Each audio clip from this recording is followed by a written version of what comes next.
গল্পের নাম দেখ কেমন লাগে আর ভগবান দেখে। পাঠ নম্বর হচ্ছে 8। ওই সেই কালো মেঘের ছায়া এসে ধীরে ধীরে অশুভ ও বিপদের সংকেত দিতে শুরু করে। তার ফলে সমাজে ও পরিবারের শৈশব মাঝে মধ্যে অশান্তি ও অপমান সূচক কথাবার্তা শুনতে হয়। যতটা প্রেমিক ও প্রেমিকা সম্পর্ক গড়ে ওঠে নাই, ততটা সমাজের হিংসা আশ্রিত মানব ও সমাজের মানব সমাজের ঘরের সম্পর্কে নোংরা লোকেরা নোংরা মন্তব্য করে সেই সম্পর্কটাকে নোংরা কাদা ছিটিয়ে বাস্তব রূপ দিয়ে থাকে। তার ফলে সমাজে ও সম্পর্কর কাছে প্রচুর অশান্তি বিবাদ ঘটত মাঝে মধ্যে। দীর্ঘ মাস চলার পর কিছুদিন ঠিক হলো যে আর বদনাম আর অশান্তি ভালো লাগে না। তাই দুজনের সহমত নিয়ে আমরা একটি নতুন বাড়ি ভাড়া চলে যাই। সেই ভাড়া একদিনও গেল না। অভিনয় করে মেয়েটির মা সমাজের কাছে ভালো সাজার জন্য এবং সম্পর্ক কাছে ভালো থাকার জন্য ওই ছেলেটির নামে মিথ্যা কেস ডায়েরি করে দিল থানায়।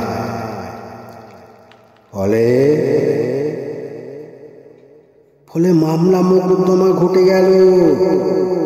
ওই মামলা মোকদ্দমা মেয়েটি তার বাবা ও মায়ের সাথ দিয়ে দেয়। ওই মেয়েটি তার মামা বায়ের সাথ দিয়ে দেয় বলে এই ছেলেটি জেল হাজত ঘটে। ফলে ছেলেটি কোর্ট বেল মাধ্যমে জেল থেকে বেরিয়ে আসতে হয়। তারপর ছেলেটি একদিন মেয়েটিকে জিজ্ঞাসা করলো যে তুমি আমাকে মিথ্যা বদনাম দিয়ে তোমার মা বাবার সাথে সাথ দিয়ে আমাকে মাঝ নদীতে ছেড়ে দিয়ে আসলে কেন?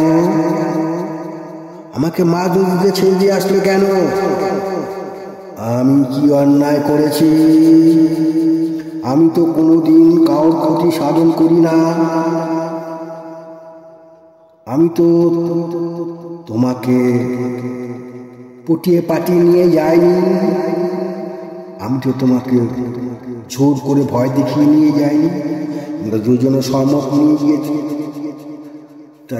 তাই তুমি আমার এত বড় ক্ষতি করলে কেন? মেয়েটিটা সঠিকভাবে উত্তর দিতে না পেরে তার পুরানো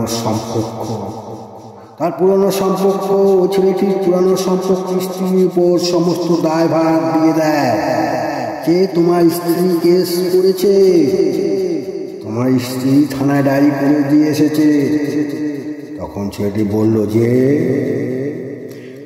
বলল আমি একদিন আমি প্রমাণ করে ছাড়ব কে আমার নামে কেস করেছে। এই ধরনের প্রতিবাদ করতে করতে আবার কোন একদিন অজ্ঞান কারণে মেলামেশা করতে থাকে আর বলে যে তুমি আমার নামে যে মিথ্যা কেস করেছো কেন? এই কেসের দায়ভার তোমার। দীর্ঘ মাস এইভাবে চলতে একবার বুঝতে পারি যে মেয়েটি মা ছিল খুব খারাপ। মাঝে মধ্যে নোংরামি করে টাকা পয়সা রোজগার করত, মাঝে মধ্যে অজান্তে অন্য জায়গায় গিয়ে দেহ ব্যবসা করে টাকা পয়সা কামিয়ে আনত। তাই এই টাকা পয়সা রোজগারের জন্য, এই মেয়েটিকে ব্যবহার করার জন্য, এই মেয়েটিকে নোংরামি করার জন্য মাঝে মাঝে চেষ্টা করত এবং তাকে বল প্রয়োগ করত যে আমার মতনই তুই নোংরামি করে পয়সা রোজগার করে নিয়ে আয়। সেই সুযোগটা মাই করে দিতেন এবং চেষ্টা করত। আর ওই মেয়েটির বাবা ছিল একটি কাপুরুষ ও লেডিস। সে কোনো স্ত্রীর অন্যায় প্রতিবাদ করত না, স্ত্রীর কথা শুনতই না এবং স্ত্রীর কথা, স্বামীর কথা শুনতে পারত না, শুনতো না। সেই স্ত্রী যা বলতো তাই করত। এমন অবস্থায় মেয়েটি বলতো যে আমি আর পাচ্ছি না, আর আমি এই পরিবার থেকে কি করে পরিত্রাণ পাব। এই করতে করতে আবার একদিন থানা পুলিশের মধ্যে হয়ে গেল। থানা পুলিশ হয়ে গেল। ওই থানা পুলিশ থেকে একদিন পর বেরিয়ে বহু চেষ্টা করে, সততার উপর বিশ্বাস করে, আমি আমার সততার পরিচয় দিয়ে সত্য আরোপ করে বললাম মেয়েটিকে, তুমি আর কোনোদিন তোমার মা বাবা ও আত্মীয় স্বজনের সহিত কোনো সম্পর্ক রাখবে না। আর যদি রাখো তাহলে আমাকে সারা জীবনের জন্য ভুলে যেতে হবে। আমি আর এই ধরনের নোংরা সম্পর্ক করতে পারবো না। ছোট্টবেলা থেকে আমি খুব নিষ্ঠা করে, খুব কষ্ট করে বড় হয়েছি। আমি ন্যায় অন্যায়টাই বুঝি, ভালো মন্দ বুঝি, সত্য অসত্য বুঝি।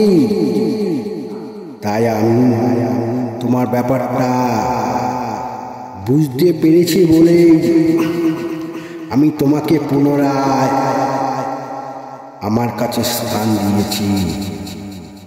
আমার সংসার পরিবার থাকা সত্ত্বেও, আমার পরিবার আমার সংসার থাকা সত্ত্বেও আমি তোমাকে পুনরায় স্থান দিয়েছি। কারণ হচ্ছে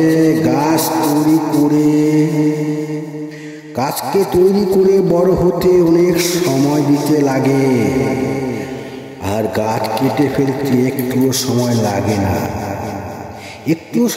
না। এর মূল কথা হলো তোমার মা ও বাবা ও সমাজের কিছু লোকের দ্বারা তোমাকে দেহ ব্যবসা নামিয়ে অর্থ রোজগার করবে, আর তারা বসে বসে খাবে বলেই তোমাকে এই ধরনের নোংরামিতে নামিয়েছে। তাই এই যাত্রায় ভগবানের দয়ায় তুমি একটি সুসম্পর্ক পেলে, তাই তোমাকে ভগবান প্রচুর করুণা করেছে, দয়া করেছে বলে একটা সুসম্পর্ক পেলে। কারণ প্রতিটি সত্য নিষ্ঠা যাচাই করে প্রয়োগ করে তুমি বুঝতে পারলে কে সত্য আর কে অসত্য।